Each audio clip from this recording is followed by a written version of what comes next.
محمد صاحب یو کے سے. جی محمد صاحب السلام علیکم ورحمۃ اللہ.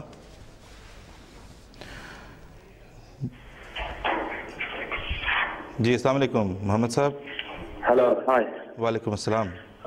I just wanted to ask you, basically, I wanted to know the main difference between Qadianis and Ahmadis and Sunnis. G Because I'm told that Ahmadis, they believe after that Muhammad sallallahu alayhi wa sallam, after him there is another imam or say prophet.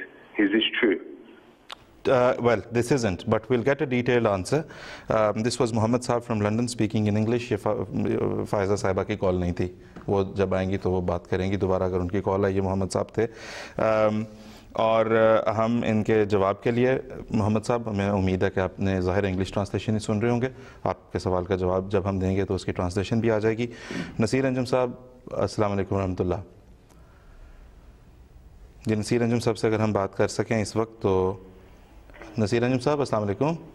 وعلیکم السلام ورحمۃ اللہ. نصیر انجم صاحب, ابھی ہمیں London سے ایک ہمارے غیر احمدی مسلمان بھائی نے فون کیا ہے, محمد ان کا نام ہے. وہ یہ جاننا چاہتے ہیں کہ احمدیوں میں اور دوسرے جو ایک اہل سنت جو فرقہ ہے مسلمانوں کا, ان میں بنیادی فرق کیا ہے. اور انہیں بتایا یہ گیا ہے کہ احمدی یہ مانتے ہیں کہ رسول اکرم صلی اللہ علیہ وسلم کے بعد کوئی اور نبی آیا ہے. تو اگر آپ اختصار کے ساتھ انہیں جماعت احمدیہ اور دوسرے فرقوں کا فرق بتا سکیں. جی بات یہ ہے کہ جماعت احمدیہ اللہ تعالیٰ کے فضل سے اسی دین اور انہی عقائد کی حامل ہے جو حضرت محمد مصطفیٰ صلی اللہ علیہ وسلم نے بتائے اور سکھائے. وہی ہمارا کلمہ ہے لا الہ الا اللہ محمد رسول اللہ. وہی 5 ارکان اسلام اور 6 ارکان ایمان پر ہم اسی طرح صدق دل کے ساتھ ایمان لاتے ہیں اور عمل کرنے کی کوشش کرتے ہیں. جو ڈفرنس ہے جو ہمارا اور دوسرے مسلمان فرقوں کا, وہ 2 چیزوں پر مشتمل ہے. ایک, وہ یہ کہتے ہیں کہ حضرت عیسیٰ علیہ السلام کو اللہ تعالیٰ نے زندہ جسم سمیت آسمان پر اٹھا لیا تھا, اور 2000 سال کا عرصہ گزرتا ہے وہ ابھی تک زندہ اسی حالت میں بیٹھے ہوئے ہیں آسمان پہ, اور آخری زمانے میں وہ نازل ہوں گے اور دنیا زمین سے امام مہدی ایک ظاہر ہوں گے. یہ دونوں مل کر امت محمدیہ کی اصلاح کریں گے اور دنیا میں اسلام پھیلائیں گے. ہم یہ کہتے ہیں کہ حضرت عیسیٰ علیہ السلام جو نبی پاک صلی اللہ علیہ وسلم سے 600 سال پہلے ظاہر ہوئے بنی اسرائیل میں, وہ اپنا کام سر انجام دے کر طبعی طور پر وفات پا گئے. یہودیوں نے ان کو صلیب پہ مارنے کی کوشش کی لیکن اس میں وہ کامیاب نہ ہوئے. اللہ تعالیٰ نے اس لعنتی موت سے ان کو بچا لیا اور بعد میں وہ طبعی طور پر وفات پا گئے اور ان کا مزار بھی موجود ہے.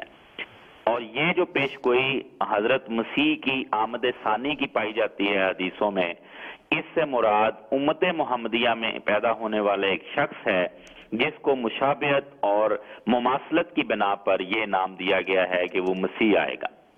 تو ہمارے نزدیک جس مسیح نے آنا تھا وہ آ چکا, اور وہ ہماری جماعت کے بانی حضرت مرزا غلام احمد قادیانی علیہ السلام ہیں. اب دوسرا حصہ کہ نبی پاک صلی اللہ علیہ وسلم کے بعد جو خاتم النبیین ہیں, سورہ احزاب کی آیت نمبر 41 میں آپ کو یہ فرمایا گیا ہے, اس پہ ہمارا ایمان ہے. تو خاتم النبیین حضرت محمد مصطفیٰ صلی اللہ علیہ وسلم کے بعد کیا امت محمدیہ میں نبوت کا دروازہ کلیتاً بند ہے, کسی قسم کا کوئی نبی نہیں آ سکتا, یا اس میں کوئی دوسری بات ہے؟ عام طور پر مسلمان یہی سمجھتے ہیں کہ کوئی نبی اب حضرت محمد مصطفیٰ صلی اللہ علیہ وسلم کے بعد نہیں آ سکتا. لیکن اگر ہم قرآن مجید کی آیات پر نظر ڈالیں, نبی پاک صلی اللہ علیہ وسلم کی احادیث پر نظر ڈالیں, تو یقیناً ہمیں یہ ثبوت ملتا ہے کہ جس مسیح کی خبر دی گئی ہے کہ وہ آخری زمانے میں نازل ہوگا, وہ نبی اللہ ہوگا. اس کے بارے میں صرف مسلم کی ایک حدیث کا حوالہ دوں, مسلم صحیح مسلم کتاب الفتن باب خروج الدجال, اس میں اس آنے والے مسیح کو 4 دفعہ نبی اللہ کہا گیا ہے. تو مجھے بتائیے کہ محمد مصطفیٰ صلی اللہ علیہ وسلم اس کو نبی قرار دے رہے ہیں, اور آج کا مولوی یہ ہمیں بتاتا ہے کہ اگر کسی نے یہ کہا کہ وہ نبی ہے تو ہم اس کی زبان گدی سے کھینچ لیں گے. تو ہم محمد مصطفیٰ صلی اللہ علیہ وسلم کی بات مانیں یا ان علماء کی؟ ہاں یہ لازمی بات ہے جو بتانے والی کہ نبی صرف وہی آ سکتا ہے جو حضرت محمد مصطفیٰ صلی اللہ علیہ وسلم کا غلام ہو، آپ کا خادم ہو، آپ ہی کا دین لے کر اس کو پھیلانے کے لیے کھڑا ہو، آپ ہی کے کلمے کی اشاعت کرے اور آپ ہی کے قرآن مجید کو دنیا کے کناروں تک پہنچائے اور تمام زبانوں اور تمام قوموں کے لوگوں تک پہنچائے۔ تو اسلام کے احیاء کے لیے امتی نبی آ سکتا ہے۔ اس امت میں سے امتی ہو کر نبی پاک صلی اللہ علیہ وسلم کی اطاعت کر کے آپ کے سامنے زانوِ تلمس طے کر کے کوئی اس انعام کا حقدار بن سکتا ہے۔ اس پر سورہ نساء کی آیات، دوسرے قرآن مجید کی تفصیلی دلائل ہیں، ہمارے پچھلے پروگراموں میں بارہا ان پہ بات ہو چکی ہے، میں اس لمبی بات میں نہیں جاتا۔ مختصر طور پر فرق ہمارا یہی ہے جو میں نے عرض کیا کہ آنے والا امام آ چکا ہے اور وہ قرآن مجید کی تصریحات اور محمد مصطفیٰ صلی اللہ علیہ وسلم کی احادیث کی روشنی میں خادم اسلام نبی کا مقام اس کو دیا گیا ہے اور ہم اس پر ایمان لاتے ہیں۔ جی ٹھیک، بہت بہت شکریہ، جزاک اللہ۔ یہ تھا محمد صاحب کا سوال جو کہ یو کے سے ہمارے ساتھ ٹیلی فون لائن پہ تھے۔ محمد صاحب، ہمیں بڑا اچھا لگا کہ آپ کو جو معلومات ملی آپ نے ان کی جو ہے وہ اس کی تصدیق کرنے کے لیے جو ہے وہ براہ راست ہمارے چینل پہ ہمارے پروگرام میں فون کر کے اس کی تصدیق چاہی۔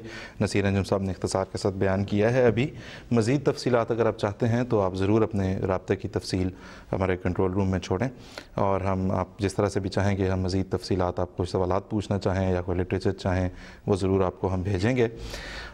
اور دوسرا یہ کہ ان دا مین ٹائم آپ یہ کر سکتے ہیں کہ جو ہماری ویب سائٹ ہے اس پہ اگر آپ جائیں www.alislam.org، تو وہاں پہ اردو میں اور انگریزی میں دونوں میں جو ہے وہ آپ کو لٹریچر بھی ملے گا، اور جماعت حضرت اقدس مسیح علیہ السلام کی تحریرات جو کہ ترجمہ ہو چکی ہیں انگریزی میں وہ ملیں گی، اور جماعت کا دوسرا لٹریچر جماعت کے تعارف پہ مبنی اور اختلافی مسائل پر مبنی، وہ سب آپ کو ہماری ویب سائٹ پہ ملے گا۔ ابھی نصیر انجم صاحب نے گفتگو کے دوران جس طرح سے کہا کہ پہلے کافی تفصیل سے ہمارے پروگرامز میں اس پہ بات ہو چکی ہے۔ اب ایسا ہے کہ چونکہ سوالات کثرت سے آتے ہیں، ہر ہفتے پروگرام پیش کیا جاتا ہے، تو لامحالہ بہت سے سوالات ایسے آ جاتے ہیں جن پر گزشتہ پروگرامز میں تفصیل سے بات ہو چکی ہے۔